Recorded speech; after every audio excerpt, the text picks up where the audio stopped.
De ce conte imaginaire qui peut peut-être vous sembler sombre, on y retrouve la réalité de plusieurs organismes communautaires. Je cède donc la parole à M. Villemer qui nous parlera d'un message symbolique de Noël et de la réalité de son organisme. Merci. Être dans la pauvreté, dans la misère, être exclu, seul, c'est pas une situation qui nous porte à la réjouissance, évidemment. Pourtant, nos symboles et nos croyances présentent souvent un espoir qui déambule sous la redingote de l'itinérance. Jésus de Nazareth, dont nous célébrons la naissance depuis 2000 ans, marchait sans aucun bien à travers villages pour offrir sa bonne nouvelle, celle de l'amour. Saint Nicolas, devenu notre bon Père Noël de Coca-Cola, ne se promène-t-il pas seul à travers le monde pour répandre la joie et le bonheur?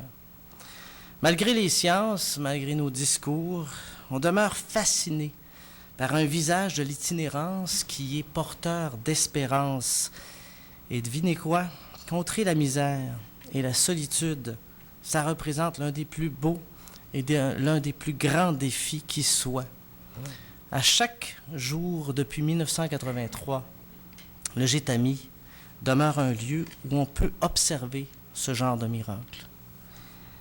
Il ne s'agit pas d'offrir juste des services, un lit, du manger, des vêtements, de la chaleur.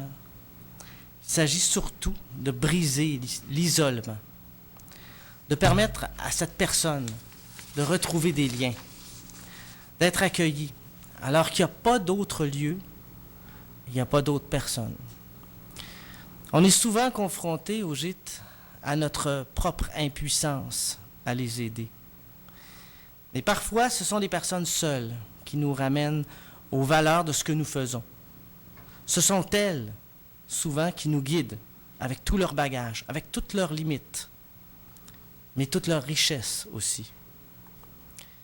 Le malheur de notre société moderne, c'est de déployer autant d'efforts que ça et de soutien humaniste pendant que nos outils communs, les établissements publics de santé, de services sociaux, se sont délestés de plus en plus de leurs responsabilités. Collectivement, nous, là, on leur avait confié des mandats. Des mandats pour soutenir les pauvres, les malades. Le phénomène bureaucratique semble avoir enrayé la machine. Il y a 20 ans, comme on le dit, on a mis les fous dans la rue.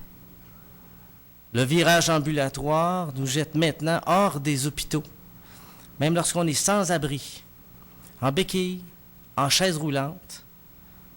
On a vu le pire, converger vers le Gétami comme si c'était un hôpital.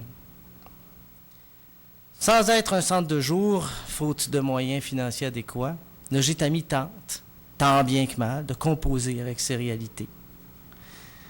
Il faut donc, et c'est mon invitation, que nous demeurions vigilants face à ces enjeux qui nous concernent toutes et tous.